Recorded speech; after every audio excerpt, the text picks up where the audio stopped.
Roll up a chair and tell me a memory. Why does it matter to you? I want to hear your story, your point of view. Tell me what happened to you. Hi, and welcome back to Tell Me What Happened, the podcast that features folks from all walks of life telling us of one childhood experience and how that event has impacted who they are today. I'm your host, Jay Rehack, and like you, I've had my share of childhood experiences that have impacted who I am today. But I like to think that everything that happened, good or bad, has made me a better person. That may not be true, but that's what I like to think. Tell Me What Happened is sponsored by Sidelining Publishing, publishers of quality books, including Susan Salidor's classics, One Little Act of Kindness, and I've Got Peace in My Fingers. All right. Today I have as my guest a good friend of mine. He's a neighbor as well, Russ Klettke. Russ is an independent business writer for the past 20 years and is the author of the book, A Guy's Gotta Eat, The Regular Guy's Guide to Eating Smart.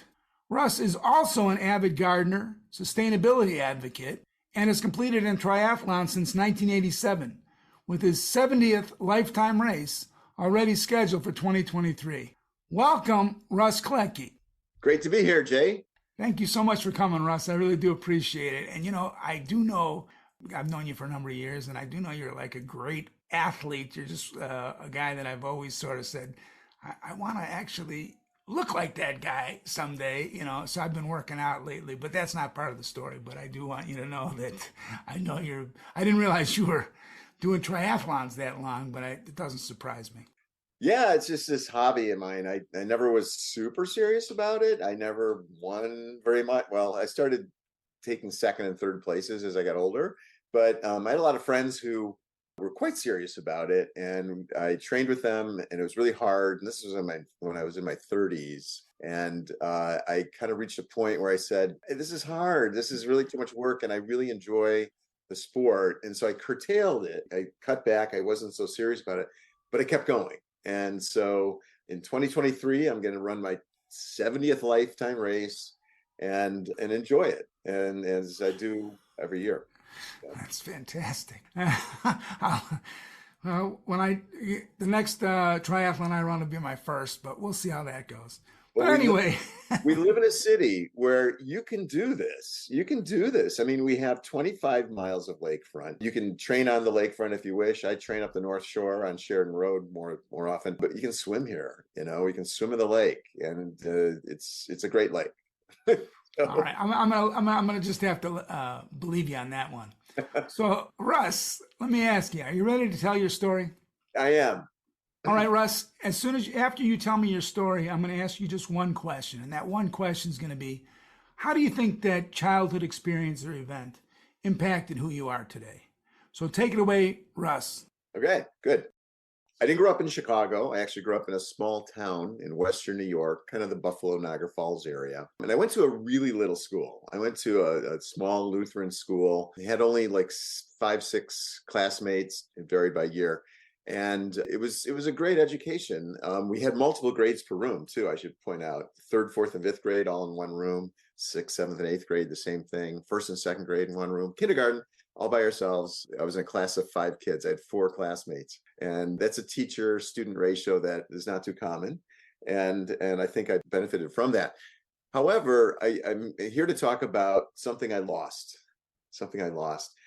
I was, generally speaking, the kid who won a lot of stuff, including the annual fire prevention safety essay contest. And it started, I think, in 4th grade, and 5th, 6th, 7th, and 8th grade is when every year we'd do it. First prize was $2. Second prize was $1. Shows how old I am. And I won it in 4th grade. And in 5th grade, I won it again. And then one day after chapel was always on Wednesday mornings, they said, we have a special announcement to make. And then all of a sudden, my parents walked up in front of the room. And they said, Russell Klettke has won a regional prize for his essay. I didn't even know there was a regional competition. It's a big deal. I got a big trophy. And the fact my father took off of work to be there, that was like amazing. So, of course, I thought I was king of the world. And then the next year came around and I got to thinking that the parameters of the competition were always the same thing. It was all just repeat what you've learned about fire safety and write an essay about it. And clearly I had it down already because I won it at least 2 years in a row. And so I thought, I'm going to do this a little differently. And so this is around the same time that the Houston Astros built the Astrodome, and they had this new product called AstroTurf. And AstroTurf was explained to me, it's like a rug.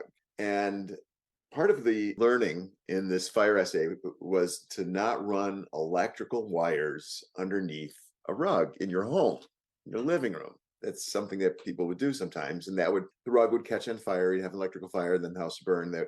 You wanted to avoid that. So I thought, not even knowing the word analogy, I was going to do an analogous situation where I was going to transfer all those things about fire safety in the home onto a football stadium. I wasn't even that much of a football fan. It just kind of occurred to me to do it this way. So I wrote the whole thing, and I just transferred everything from being safe around kitchens and ovens to storing greasy rags that could spontaneously combust. All the things you're not supposed to do in the home, I transferred it over onto the football stadium. Well, when it came time to announce the winners of that $2 and $1 prize, I didn't get either one of them. I lost. My 3 other classmates, had a shot at it that year. And yet, even at that point in time, I felt like I won something because I did it differently. And I was also willing to let go of being the star for one time. And I just kind of, at that moment in time, I thought, I patted myself on the back for it. I didn't tell anybody that. I just was kind of pleased that I broke from convention. I tried something different. It didn't win. And yet I was proud of what I did. So that's my story. And I do think it trailed into my adult life. I love it, man. I do, because I know you're a writer, but I love the idea of a young guy, because it's hard when you're in 5th, 6th grade to take that bullet of defeat, but to realize, and it really does take a pretty smart kid to be able to say, I know what the winning formula is, but I'm going to take a shot and do it a different way. And the people who maybe evaluate it weren't quick enough to pick up on it, but you felt confident enough to say, I know it was good. That's cool. As a fellow writer, I appreciate that story. So tell me, Russ, how do you think that story has impacted who you are today? I always heard a different drummer. And when you live in a small town, particularly in a parochial school environment, and might I point out that this little town I was in, it had 2 churches, and both those churches had schools. Both of those churches were Lutheran. Everybody had a German last name. You could not find a more culturally defined and limited world than this one. And I kind of knew from an early age I was going to break away. And I kind of adopted this do it different. When everybody else is zigging, I would zag. And so I think that served me well. I mean, I did well in English classes and other parts of my academic life. And then yet when it came time to go to college, and I should point out too that the majority of the people I went to school with, their parents did not go to college, nor did my own. So we were the generation that had that available to us. And so it was a big leap. But there was also a sense that college is vocational training. College is to teach you skills to have a particular career, and it better be a career that makes darn good money, right? Because it costs so much, or it was of such great value. I mean, I think my mother would have liked to have gone to college, but it just wasn't accessible to her. And she really instilled in my brothers and I that this is what we would be doing. However, I didn't want to be an engineer, and I did not want to be an accountant. And those were the 2 careers, maybe nursing, maybe something in the medical field. Everything was what we would now today call STEM. And I didn't feel like that was what I wanted to do, So I was a little bit lost in what I was going to do.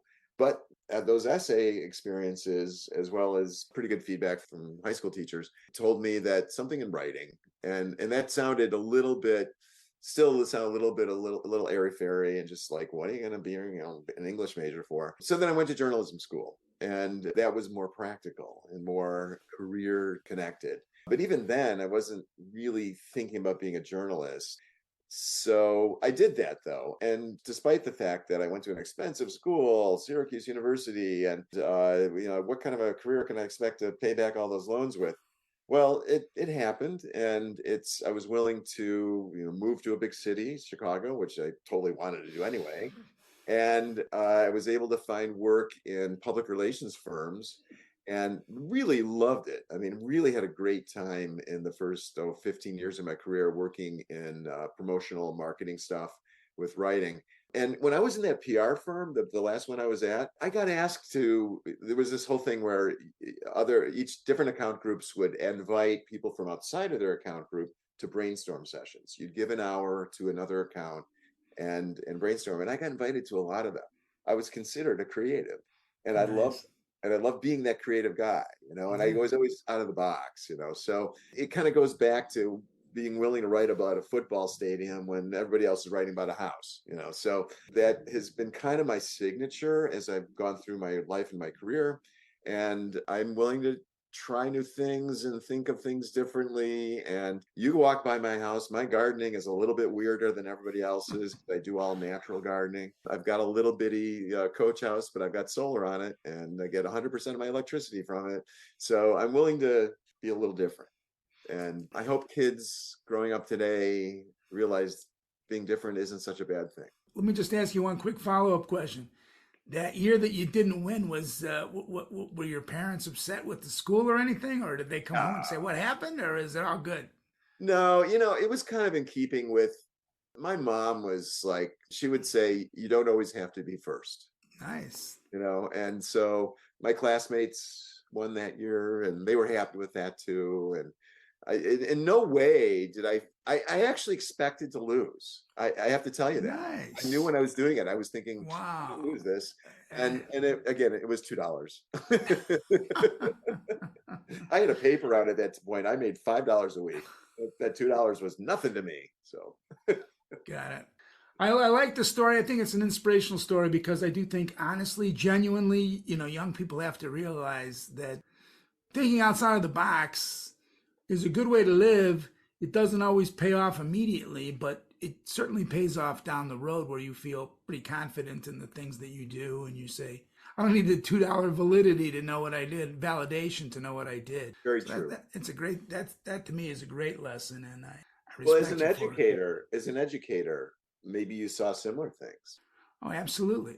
My students would often ask me if they could do the assignment in a slightly different way. I would give an assignment and I'd go, yes, that's Great. exactly what I want. As long as you understand the concept, you don't have to follow the dictates of, trying to convince young people that teachers are just, they're just giving it a shot. They don't know, exactly. So it's like, no, give me your best creative thinking. And I would beg for that, and I would respect it. Even if somebody said, well, it's easier for me to make a movie than it is for me to write something, I'd say, all right, make the movie. Do something that articulates the issue, in a way that I can understand, and it's all good. So it definitely worked for me. I do think about the little sixth grade Russ, writing that thing saying, I've won it twice in a row. All I got to do is follow it, and I can get that $2 again. But I don't need that. I need, I want to do it my way. And so doing it your way, I genuinely believe is a great way to live. So thank you for that inspiration. It requires a willingness to lose too. I like that. You're willing to lose and know it's not the end of the world. That's a hard lesson I'm amazed the sixth grader can understand that, because it's not my story, but I was a terrible loser growing up. And I've tried to learn how to become a better loser, when I don't win. But yeah, I think the writer in me sees that sixth grader so clearly. I really genuinely understand. It was like, the judge of that article is you. You wrote the essay, and it was good, and it was different, and you were zagging instead of zigging, as you said. I like that. Yeah, and something else, as a writer today, I work in business. I interview business people all the time. And one thing I hear all the time from subjects is, that's a really good question. And the really good question comes from thinking outside the box, but it also comes from doing research and just digging into what that person's all about or what their business is all about, and knowing enough about it. So it still comes with doing your homework, do your work up front. And so it's not like a free for all, but to be out of the box. But in fact, you're better out of the box if you do that work and then try to come up with something that nobody else has done before. Like a lot of the people I interview have been interviewed before. I read articles that other people have written about them. And I'm so determined not to write the same thing that somebody else has written. I'm going to write something different. And I think they appreciate that. And it now Google algorithms recognize uniqueness too.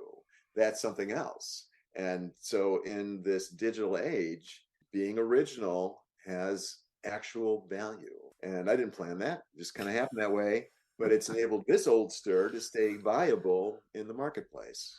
I love it, man. So yeah, you're part of the zeitgeist. Like, I know that. You're constantly writing articles that are timely. I do. Well, thank you, Russ, for being on the show. It's been a pleasure. Thank you. Great to know a little bit more about you. So I'd like to thank my friend, my neighbor, Russ Klettke, author of A Guy's Gotta Eat. Also like to thank my sponsors, laughsaver.com and Sidelining Publishing. So until next time, this is Jay Riak asking you all to please stay safe out there and try not to hurt anybody.